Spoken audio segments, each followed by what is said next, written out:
नमस्कार दोस्तों, आपका अपने YouTube चैनल एहसन वाणी ऑनलाइन क्लासेज में स्वागत है। आज हम पढ़ेंगे फ्यूचर कंटिन्यूअस टेंस यानी भविष्य लगातार काल। देखो,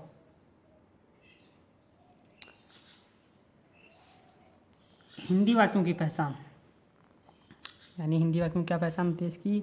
रहा होगा, रही होगी, रहे होंगे आदि शब्द वाक्य के अंत में आते हैं। वाक्य के अंत में कौन कौन से शब्द मिलते हैं? रहा होगा, रही होगी, रहे होंगे। अब अंग्रेजी वाक्यों की पहचान देखो। यदि वाक्य में एट दिस टाइम प्लस में क्या हो? फ्यूचर टाइम हो। एट दिस मोमेंट प्लस में फ्यूचर टाइम या इन प्लस फ्यूचर टाइम हो आदि क्या आते हैं शब्द आते हैं। अब ये बार बार जो फ्यूचर टाइम रिपीट हो रहा है, क्या है फ्यूचर टाइम? इसको देखते हैं। यहाँ फ्यूचर टाइम क्या है? फ्यूचर टाइम का अर्थ होता है जैसे टुमारो शब्द आ गया। टुमारो मतलब at this time tomorrow, at this moment tomorrow, या the next day, at this time next day, at this moment next day, the next week, at this time next week, at this moment next week, next month, जैसे at this time next month, at this moment next month, या the next year, at this time next year, at this moment next year. तो इस प्रकार ये क्या है? Future time का अर्थ है ये जो शब्द हैं जो उसके साथ क्या होते हैं? जुड़े हुए होते हैं, एट दिस टाइम और एट दिस मोमेंट के साथ। ओके, अब हम आगे बढ़ते हैं। इसकी जो हेल्पिंग वर्ब है यानी सहायक क्रिया है वो कौन सी है? ध्यान से देखना, शैल बी या विल बी। अब शैल बी का प्रयोग है वो आई और वी सब्जेक्ट के साथ होता है, और विल बी का शेष जो सब्जेक्ट है वो जो बच गए हैं उनके साथ होता है। कौन से बच गए हैं? आई तथा वी को छोड़कर जो भी सब्जेक्ट है, कोई नाउन है, प्रोनाउन है, जो बच गया है उसके साथ किसका होता है? विल बी का प्रयोग होता है। वर्ब यानी क्रिया देखते हैं। इसमें जो वर्ब यूज की जाती है वो मैन वर्ब या वर्ब की फर्स्ट फॉर्म, उसके साथ में क्या जोड़ते हैं?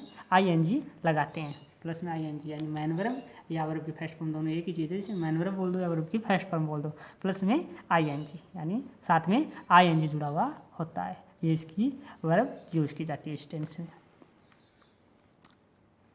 अफर्मेटिव या पॉजिटिव या सिंपल सेंटेंस यानी तीनों नाम से पुकारते हैं इसको। इस प्रकार के वाक्यों में सकारात्मक कथन होता है। क्या होता है? सकारात्मक कथन होता है। जो इसकी स्ट्रक्चर है वो देख लेते हैं। Subject plus helping verb plus verb की first form plus ING plus object, इसकी क्या है? स्ट्रक्चर है, संरचना है। एग्जाम्पल के तौर पर, भारतीय क्रिकेट टीम कल इस समय खेल रही होगी, तो the Indian cricket team will be playing at this time tomorrow. ये देखो, एट दिस टाइम और टुमारो, तो ये पूरा एक यहाँ से लेके और ये यहाँ तक यूज हुआ कि नहीं हुआ इसमें? तो ये क्या दर्शा रहा है? फ्यूचर कंटिन्यूअस टेंस दर्शा रहा है। और इसमें एक देखो, रही होगी, रहा होगा, रहे होंगे। हिंदी वाक्यों की पहचान बताई थी, ये अंग्रेजी वाक्यों की पहचान बताई थी, तो दोनों मिल रहा है ना आपको इसमें। तो अगर हम स्ट्रक्चर की बात करें तो स्ट्रक्चर में देखना, यहाँ सब्जेक्ट आया तो भारतीय cricket team, the Indian cricket team हो गया सब्जेक्ट। अब हेल्पिंग वर्ब मैंने क्या बताई थी? शैल बी या विल बी। शैल बी का प्रयोग आई तथा वी के साथ रहता, तो आई तथा वी नहीं आ रहा ना इसमें अदर सब्जेक्ट आ रहा है, तो से सब्जेक्ट के साथ क्या यूज करेंगे? Will be. अब वर्ब की फर्स्ट फॉर्म प्लस आईएनजी, खेलना, प्ले, खेल रही है ना प्ले, तो प्ले के साथ क्या जुड़ गया? आईएनजी, तो प्लेइंग। अब आगे जो ऑब्जेक्ट में जाके बच गए, कल इस समय, तो at this time tomorrow. Okay, आगे देखते हैं।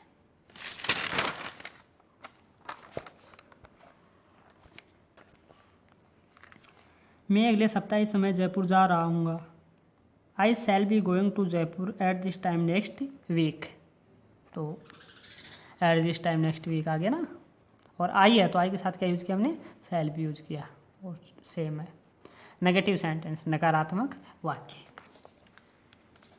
इस प्रकार के वाक्यों में नकारात्मक कथन होता है। अंग्रेजी वाक्यों में नोट का प्रयोग होता है। स्ट्रक्चर तो देखना इसकी क्या है? संरचना, subject plus helping verb plus not plus verb की first form plus ING plus object, ये क्या होगी? इसकी स्ट्रक्चर होगी। अब थोड़ा सा गौर करना स्ट्रक्चर में। एक स्ट्रक्चर और बता देता हूँ आपको, क्योंकि इसमें शैल बी या विल भी है, तो हमेशा ध्यान रखना। यहाँ मान लो आपकी हेल्पिंग वर्ब शैल बी या विल भी है, तो शैल या विल प्लस में नोट प्लस में बी आएगा, हमेशा ध्यान रखना ये चीज़। ये नोट है, ये जो शैल बी और विल भी है उनके बीच में आएगा, ये ध्यान रखना। ओके, आगे बढ़ते हैं। हम कल इस समय फुटबॉल नहीं खेल रहे होंगे, तो ध्यान देना, वी शैल नोट बी। ये देखो, शैल वी के साथ शैल भी आता है, लेकिन अब नोट आ गया तो नोट है वो शैल वी के बीच में आ गया, शैल नोट बी। ध्यान देना, समझने वाली चीज़ यहाँ है, वी के साथ हम शैल भी यूज़ करते हैं, लेकिन यहाँ नकारात्मक वाक्य है, नेगेटिव सेंटेंस है, तो हम क्या यूज़ करेंगे, shall not be playing football at this time tomorrow. वे अगले महीने इस समय एक नया पाठ नहीं पढ़ रहे होंगे। दे विल नॉट बी, ये देखो दे के साथ विल भी आता है, लेकिन यहाँ हमने क्या नकारात्मक वाक्य में नोट आ रहा है, तो नोट विल और बी के बीच में विल नोट बी है। Reading a new lesson eight this time the next month. Okay, interrogative sentence प्रश्नवाचक वाक्य हिंदी वाक्य होता है, उसको क्या से शुरुआत होती है और प्रश्नवाचक चिन्ह पर समाप्ति होती है, और अंग्रेजी वाक्य उसकी हेल्पिंग रूप से शुरुआत होती है और क्वेश्चन मार्क पे समाप्ति होती है। जो स्ट्रक्चर है, जो संरचना है, वो है helping verb plus subject plus verb की first form plus ING plus object. Same है, ये मैंने बताई है जो स्ट्रक्चर है, ये हेल्पिंग वर्ब दिया नहीं गया है यहाँ, केवल हेल्पिंग वर्ब को प्रदर्शित किया गया है, तो इसमें थोड़ी सी प्रॉब्लम होती है, इसलिए मैंने दूसरी स्ट्रक्चर इसकी बनाई है, वो ध्यान से देखना। सेम उसी प्रकार से शैल या विल, यानी शैल भी या विल भी है, तो हमेशा याद रखना बी है ना, वो सब्जेक्ट के बाद आता है, और शैल या विल सब्जेक्ट से पहले आते हैं इंट्रोगेटिव सेंटेंस में। तो शैल या will plus subject plus be plus verb की first form plus ING plus object, और कंडीशन सेम है, शैल का प्रयोग आई था वी के साथ, विल का प्रयोग अदर सब्जेक्ट के साथ।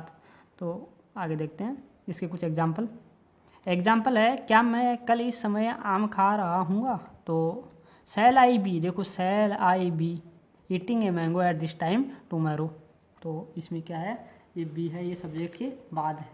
ओके, तो ये शैल भी हम सब्जेक्ट से पहले साथ नहीं लिखते हैं। ओके, ये थोड़ा सा ध्यान रखना।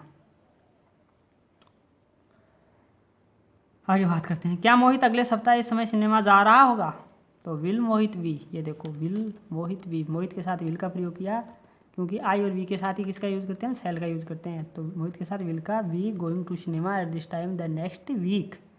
ओके, और क्वेश्चन मार्क।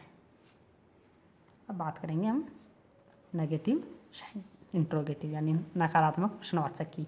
तो हिंदी वाक्य की जो पहचान होती है, क्या डॉट डॉट डॉट नहीं डॉट डॉट क्वेश्चन मार्क प्रश्नवाचक चिन्ह, अंग्रेजी में हेल्पिंग वर्ब प्लस जो dot dot dot not dot dot dot question mark, यानी ये समझाने के लिए कैसे क्या यूज होता है। थोड़ा सा हिंदी और अंग्रेजी वाक्यों के मैंने पूरा विस्तार से समझाने की कोशिश की, अगर फिर भी नहीं समझ में आया तो मेरे को कमेंट करना और बेटर तरीके से समझाने की कोशिश करूँगा।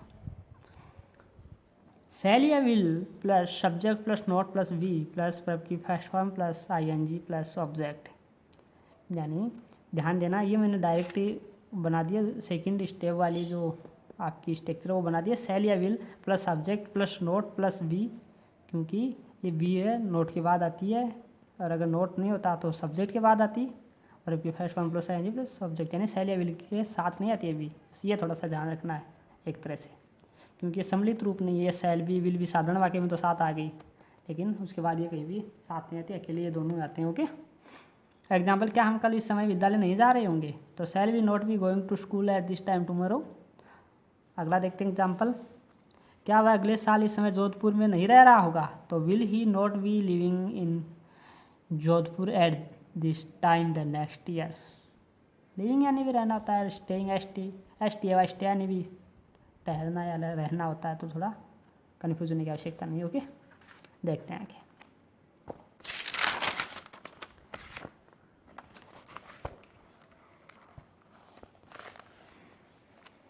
WH सेंटेंस यानी WH वाक्य, हिंदी वाक्यों के बीच में क्या, कब, कहाँ, कौन, कैसे, किसका, कौन सा, कितना, कितने आदि शब्द आते हैं, और अंग्रेजी वाक्य में शुरू में what, when, where, who, whom, how much, how many, whose आदि शब्द आते हैं। स्ट्रक्चर जो संरचना है वो क्या है, WH वर्ड प्लस शैल या will plus subject plus be, ये देखो सब्जेक्ट के बाद भी आया, प्लस वर्ब की first form plus ING plus object, और अगर यहाँ सब्जेक्ट के आगे नोट होता तो नोट के आगे भी आता, बस ये थोड़ा ध्यान रखना। ओके, एग्जाम्पल लेते हैं इसके, तुम अगले साल इस समय कहाँ रह रहे होंगे, तो where will you be living at this time the next year. Okay, हम अगले सप्ताह इस समय क्या कर रहे होंगे, तो what shall we be doing this time next week. ये आपके क्या हो गए, दो एग्जाम्पल हो गए, हम वी के साथ क्या यूज़ किया, शैल यूज़ किया, यू के साथ विल यूज किया है, थोड़ा समय समझाने की कोशिश की है। तो ये आपका कौन सा टेंस हो गया, फ्यूचर कंटिन्यूस टेंस हो गया। तो इसमें जो आगे हम पढ़ेंगे वो पढ़ेंगे प्रेजेंट परफेक्ट टेंस वो अगले वीडियो में पढ़ेंगे। तब तक के लिए धन्यवाद, थैंक्स।